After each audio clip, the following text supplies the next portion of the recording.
Olá, estamos aqui. Hoje nós vamos receber o doutor Islan Nascimento. Boa noite, doutor, tudo bem? Boa noite. É uma honra estar aqui na presença do doutor Islan Nascimento. Doutor Islan é presidente da Associação Médica Espírita da Paraíba. Ele é médico otorrinolaringologista, mestre em neurociência, professor de medicina na Universidade, na Unip, médico do Hospital Universitário, coordenador do setor de otorrinolaringologia daquele hospital, e ele é espírita desde a infância. Seja muito bem-vindo, doutor. Obrigado, Márcio. Muito obrigado pelo convite. Estamos aqui disponíveis, para a gente conversar sobre o tema de hoje, né? Hoje nós vamos falar sobre o aborto. Então, eu gostaria de perguntar, doutor, o aborto é uma forma de suicídio? Então, não obrigatório, não necessariamente, porque o suicídio, vamos para os conceitos, né? O aborto seria a não completude da gestação. Então, a mulher gestante teria a perda daquele ser que está em formação no seu ventre. Ele pode acontecer involuntariamente ou pode acontecer por provocação. É um aborto provocado. Quando acontece voluntariamente, não há nenhuma, vamos dizer assim, nenhuma responsabilidade moral. Foi uma necessidade do organismo, alguma doença, ou aquele ser que está se formando dentro do ventre não tinha viabilidade para nascer. Quando provocado, seja pela mulher, seja por um médico, por uso de algum medicamento, alguma prática, então ele é provocado, então é um atentado que está sendo feito à vida daquele ser que está sendo gerado.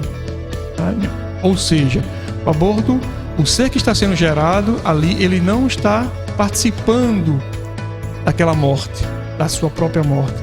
Porque o suicídio é a retirada da morte, é a retirada da vida da própria pessoa. É você atentar contra a sua própria vida. Então são conceitos diversos. Eu acho interessante essa pergunta porque aborto, suicídio e eutanásia são formas de atentados contra a vida. A gente sabe que a vida é um dom que é dado por Deus e que só Ele pode nos tirar esse dom, esse benefício da vida. Então, tanto o aborto provocado, suicídio ou a eutanásia, elas são atentados contra a vida. Então, dentro das associações médico-espíritas, nós trabalhamos na defesa da vida, assim como todo o movimento espírita, de uma forma geral. Sim. O senhor poderia nos falar um pouco a respeito das consequências, se existe sequela física para a mulher que pratica um aborto, se irá ficar com algum débito? O senhor poderia nos esclarecer acerca desses aspectos? Então, obviamente que interromper uma gestação no meio do caminho é como interromper uma viagem, né? Você está indo para uma viagem e de repente o pneu fura, né? Então isso vai trazer consequências. Claro que a gente está falando de um corpo físico, né? De uma mulher que está toda preparada para receber uma vida, ela foi preparada hormonalmente, psicologicamente, família, todos podem estar esperando ou não, né? Pode até ser rejeitada aquela criança, porque pode ser nascido de uma gravidez, uma gestação indesejada por ela e por quem está em volta dela. Então há consequências. Então, consequências do ponto de vista físico, sim. A depender do quanto essa gestação evoluiu, as consequências podem ser menores ou maiores. A depender da técnica abortiva que foi utilizada. Medicamento, foi uma cirurgia. Então a gente sabe que qualquer cirurgia pode trazer consequências, né? Sim. Se for necessário abrir a barriga, se for necessário colocar um fórceps para tirar, vai trazer consequências. Quais delas, né? Infertilidade, né? Dificuldades para engravidar novamente. Isso é na possibilidade, né? Obviamente que pode acontecer, não acontecer nada. do ponto de vista físico. Do ponto de vista moral e espiritual, aí a doutrina espírita e qualquer filosofia espiritualista entende que há consequências para qualquer ato provocado em atentar contra a vida de outrem. Porque o aborto é uma tentativa é um atentado contra a vida de outrem, de outra pessoa que está na barriga. Aquele ser que está ali não é dela. Não é ela, pelo menos, né? É um espírito, e nem é dela. É um espírito independente, né? É outra pessoa. Então ela está matando, atentando contra a vida de outra pessoa. Então sempre que se atenta contra a vida de outrem, há consequências. Consequências do ponto de vista espiritual, e do ponto de vista psicológicos também. Eu trago uma informação muito interessante.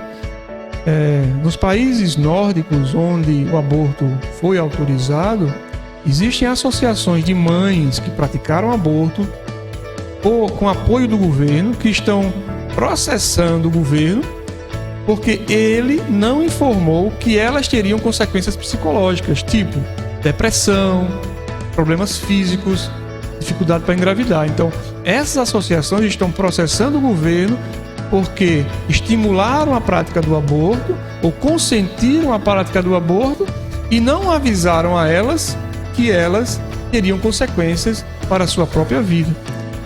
E eles não estão falando nem de questões espirituais, estão falando de questões psicológicas e físicas.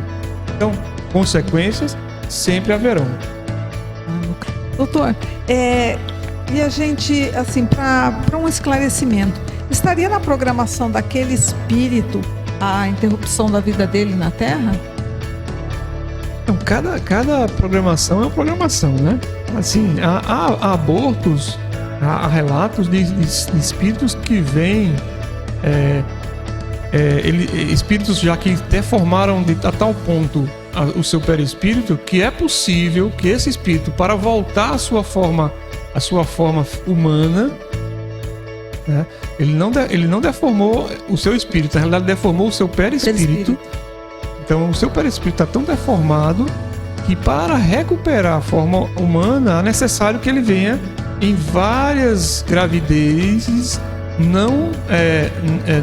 que não vão vingar, mas que vai adquirindo aquela forma perispíritica de ser humano. Geralmente são os abortos espontâneos que acontecem, né? É um ser que nasce com uma mole datiforme, um ser muito deformado que não tinha condição de vida, e ele vai aos poucos trabalhando, como se fosse uma terapia espiritual. Então, esclareça para a gente a respeito da pílula do dia seguinte, se ela seria uma forma sutil de aborto. Pílula do dia seguinte. Para se considerar um aborto, segundo as associações médico-espíritas, segundo as doutrinas espiritualistas, é tirar a vida a partir da concepção. Quando é a concepção? Quando um espermatozoide, ou seja, uma célula masculina, se une a um óvulo, ou seja, um ovo feminino. Juntou, isso pode ser um dia. Aquele ser tem um dia de vida. Ali já é um ser individual, não existe outro igual. A partir dali, já é um ser. A pílula do dia seguinte, ela vai agir exatamente nesses primeiros dias iniciais da fecundação. Sim. Então, teve relação sexual, rompeu a camisinha ou foi sem camisinha, não queria, toma a pílula até 72 horas. Então, se porventura, em hipótese, tiver havido a fecundação, houve um aborto. Não houve fecundação, não houve aborto. Então, as associações médico-espíritas não preconizam o uso da pílula do dia seguinte pelo risco de você estar praticando um aborto. Se for seguir a norma e o princípio da fecundação. Então, é considerado um método abortivo. Mesmo porque, do nosso conhecimento espiritual, do espiritismo, a vinculação do espírito ao corpo é nesse momento, né? No momento da fecundação. No momento da fecundação, exatamente.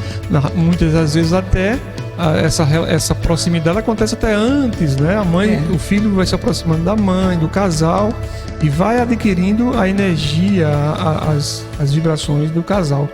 Já uma vinculação ali, já formando. Começa na fecundação, se fortalece, se estabelece na hora do nascimento, do primeiro choro, do primeiro suspiro, né? Obviamente que essa vinculação vai se manter durante toda a infância, porque o perispírito vai assumindo aquele corpo. Diz que com os 7 anos há assume de fato, né? Obviamente, pelo menos o corpo, mas a questão mental ela vai se apresentar na adolescência, quando apresenta todas as suas características, né? Aí é um processo, né? A reencarnação é um processo que vai... Aqui nós temos, olha, que são em média 55 milhões de seres abortados anuais. Isso consiste em dizer que são 57,7 milhões de espíritos frustrados, imperfeitos, com débito, retornando para o mundo espiritual.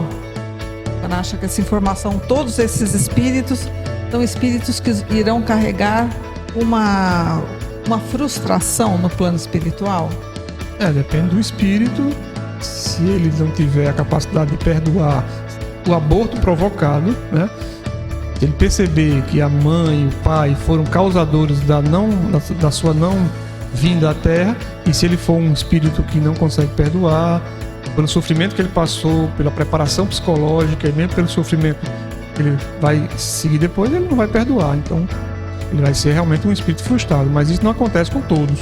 Há espíritos que percebem que ali é um risco que ele vai correr, né? E pode acontecer de vingar a sua gestação ou não, né? Depende muito do espírito que está reencarnando. Tá certo. Doutor, agora para finalizar, eu gostaria que o senhor deixasse uma mensagem para nós, para todos nós, a respeito do posicionamento, de uma conscientização a respeito do aborto, de como a nossa sociedade deve se posicionar, principalmente assim, politicamente, para refrear, né, essas iniciativas de legalização do aborto. Eu gostaria que o senhor nos desse uma palavrinha sobre isso. Então, é muito importante que todos nós tenhamos consciência que, primeiramente, a vida é um bem inegociável, né? Não há nada que justifique a retirada da vida de nenhum ser humano, né? Seja eutanásia, seja suicídio, seja uma doença grave, seja uma gravidez indesejada, seja um crime praticado com a pena de morte, que a gente também não apoia. Em qualquer situação, quem tem a vida é Deus, né? E a gente tem que respeitá-la. Com relação ao aborto, a gente conclama principalmente as mulheres. Aí nesse momento eu falo das mulheres. As mulheres que têm esse dom de gerar serem verdadeiras deusas, né? Criadoras da vida, que se apoderem desse dom maravilhoso, que é um poder, né? Que é uma bênção, e que nunca abdiquem desse poder, né? Mesmo nas situações mais difíceis, que a gente sabe que toda situação difícil passa. O marido não quer, o namorado não quer, o pai não aceita. Tenho certeza que todo avô quer ser avô, todo pai quer ser pai, todo irmão quer ter um sobrinho, entendeu? E eu vou ler um pouco aqui o que a doutora Marlene Nobre nos diz, em relação agora aos médicos, né? Ela falava, vou ler um texto que foi marcante para nós, que ela diz assim: com base na fé raciocinada, o médico espírita tem certeza de que o aborto é um crime de insubordinação, de rebeldia da criatura perante o Deus Criador. E ela extrapola isso não só para o aborto, mas para todas as formas de agressão da vida. E ela conclama que pede a Jesus que Jesus nos livre de semelhante crime em nossa Constituição. Muito obrigada. Olha, doutora Marlene Nobre. Muito obrigada, doutor Islan, por estas reflexões, né, a todos nós, para que possamos ir formando o nosso conhecimento a respeito de um assunto tão importante como esse, e à medida que a gente vai conhecendo, a gente tem mais condições de falar e de também de defender essas ideias, né, que vão fazer a diferença para que tenhamos uma sociedade mais harmoniosa e que todos possamos viver mais em paz, né? Porque dessa forma o aborto, como dito como visto, né, relatado nos livros espíritas, ele sempre traz uma série de consequências negativas, não só espirituais, mas também materiais e psicológicas, né? Nós agradecemos muito a sua presença, doutor, e vamos encerrando, ficando por aqui, e até a próxima com Quer Saber.